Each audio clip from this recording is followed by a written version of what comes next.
Assalamualaikum warahmatullahi wabarakatuh. Perkenalkan, saya Alih Quratul Ain dengan NIM 2405020018. Selamat datang di video analisis politik lokal pasca Pilkada 2024 di Kepulauan Riau.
Riau.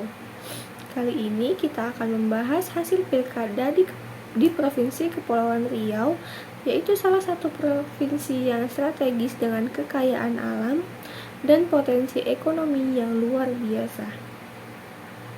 Pada video ini kita akan mengulas bagaimana dinamika politik pasca pilkada dapat memengaruhi jalannya pemerintahan dan perkembangan daerah ini dalam beberapa tahun ke depan. Provinsi Kepulauan Riau yaitu provinsi yang terdiri dari berbagai pulau-pulau besar dan kecil, memiliki tantangan tersendiri dalam hal pemerintahan maupun pembangunan. Pilkada 2024 ini akan menjadi titik balik penting dalam menentukan arah politik dan kebijakan yang akan dipimpin oleh pemimpin baru. Mari kita simak bersama analisis ini. Pemirsa, Anda menyaksikan Breaking News bersama saya, Sarah Gita.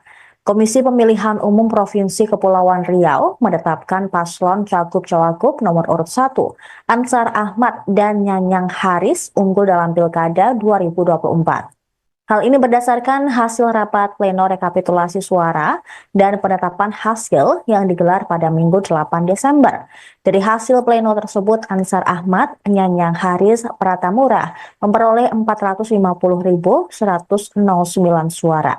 Sementara paslon nomor urut 2, yaitu Muhammad Rudi dan Aunur Rafiq, memperoleh sebanyak 367.367 suara. Kami telah menyelesaikan proses rekapitulasi dan penetapan hasil untuk pemilihan gubernur dan wakil gubernur tahun 2024 dengan perolehan suara pasangan nomor urut 1 sebesar 450.109 dan pasangan nomor urut 2 besar 367. Dan kami telah tuangkan dalam surat keputusan KPU Kepulauan Riau nomor 107. Ya. Pak tadi ada penolakan dari ya, secara regulasi memang saksi itu bisa menandatangani atau tidak menandatangani. Jadi menandatangani ini boleh, tidak menandatangani juga boleh. Tidak ada pengaruh terhadap proses ini. Itu adalah hak setiap saksi. Bang, setelah ini apa lagi, Bang?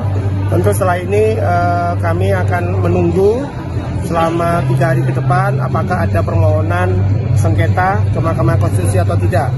Jika ada permohonan sengketa, tentu kami akan menunggu proses penyelesaian sengketanya di Mahkamah Konstitusi sampai dengan nanti penetapan atau keputusan dari MK. Apabila tidak ada, tentu kami selanjutnya adalah bersurat kepada Mahkamah Konstitusi untuk adanya pernyataan dari Mahkamah Konstitusi tentang tidak adanya permohonan penyelesaian. Jadi kami tentu akan menunggu 3 hari ke depan seperti apa, apakah ada kalau ternyata ada dalam daftar yang selalu diupdate oleh Mahkamah Konstitusi setiap harinya, tentu berarti kami harus mempersiapkan diri dalam proses penyelesaian di Mahkamah Konstitusi nanti. Kapan Bang pelantikannya berarti? Ya kalau nanti ada permohonan sengketa ke Mahkamah Konstitusi berarti kami harus menunggu proses itu, dan itu kurang lebih selesai sekitar persidangan dimulai dari Januari ya. Persidangan mulai Januari kurang lebih 40 hari ke depan di bulan Januari. Setelah itu baru keputusan Mahkamah Konstitusi kami terima, baru kemudian kami bisa melakukan penetapan calon terpilih. Nah, setelah penetapan calon terpilih, baru kami akan serahkan kepada DPRD untuk diteruskan pengusulan pelantikannya. Setelah Pilkada 2024, kita menyaksikan adanya pergeseran politik yang cukup signifikan di Provinsi Kepulauan Riau. Dengan beragam calon yang bertarung untuk memimpin daerah ini, kita bisa melihat bahwa pilihan masyarakat sangat dipengaruhi oleh beberapa faktor utama, seperti isu ekonomi, sosial, dan keinginan untuk memperbaiki berbagai infrastruktur di Kepulauan Riau. Pertama, mari kita lihat politik elektoral yang terjadi selama Pilkada 2024. Banyaknya calon yang mencalonkan diri menunjukkan adanya persaingan ketat, hingga pilihan masyarakat lebih banyak didorong oleh kebutuhan ekonomi dan pembangunan infrastruktur yang menjadi prioritas utama bagi masyarakat Kepulauan Riau. Aksesibilitas dan konektivitas antar pulau menjadi isu penting dalam memilih pemimpin kali ini. Sebagian besar calon yang menang dalam Pilkada 2024 di Kepulauan Riau mengedepankan pembangunan infrastruktur yang bertujuan untuk meningkatkan kualitas hidup masyarakat melalui pembangunan infrastruktur, peningkatan kualitas pendidikan, serta pengelolaan sumber daya alam yang lebih baik. Selain itu, isu ketahanan pangan dan pariwisata juga menjadi bagian dari visi misi mereka.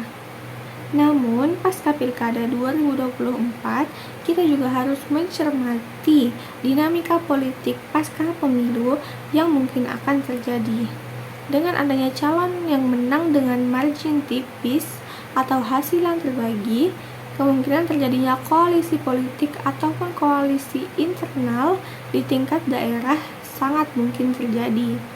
Hal ini dapat mempengaruhi kestabilan pemerintahan daerah dalam periode pertama mereka. Selain itu, kita juga perlu memperhatikan politik lokal yang terjadi pasca Pilkada. Mengingat karakteristik Provinsi Kepulauan Riau yang terdiri dari banyak pulau, pemerintahan yang terpusat di ibu kota provinsi mungkin akan menghadapi tantangan dalam distribusi kebijakan yang merata ke daerah-daerah pesisir dan pulau-pulau kecil. Oleh karena itu, pemerintahan baru harus memastikan adanya pemerataan bangunan dan partisipasi aktif dari masyarakat dalam setiap kebijakan yang diambil. Secara keseluruhan, Pilkada 2024 di Provinsi Kepulauan Riau telah memberikan gambaran yang jelas tentang apa yang menjadi prioritas utama masyarakat, yaitu pembangunan ekonomi, peningkatan infrastruktur, dan pemerataan pembangunan. Pemimpin yang terpilih diharapkan bisa menghadapi tantangan besar dalam menjalankan program-program ini. Namun, kita juga harus siap menghadapi berbagai dinamika politik pasca Pilkada 2024, seperti potensi konflik internal, koalisi politik, dan tantangan dalam menjaga stabilitas pemerintahan. Koordinasi yang baik antara pemerintah pusat, provinsi, dan daerah sangat dibutuhkan untuk menciptakan kebijakan yang efektif dan sesuai dengan kebutuhan masyarakat. Kedepannya, saya dan yang lain berharap bahwa Provinsi Kepulauan Riau akan semakin maju dengan memperhatikan keseimbangan antara pembangunan fisik dan pemberdayaan masyarakat lokal. Dengan visi yang jelas dan kerjasama yang solid antar pihak-pihak terkait, Kepulauan Riau memiliki potensi besar untuk berkembang menjadi provinsi yang lebih sejahtera. Terima kasih telah menyimak analisis video politik pasca Pilkada 2024 di Provinsi Kepulauan Riau. Semoga analisis ini memberikan manfaat dan menambah wawasan bagi yang menonton. Sampai jumpa di video selanjutnya.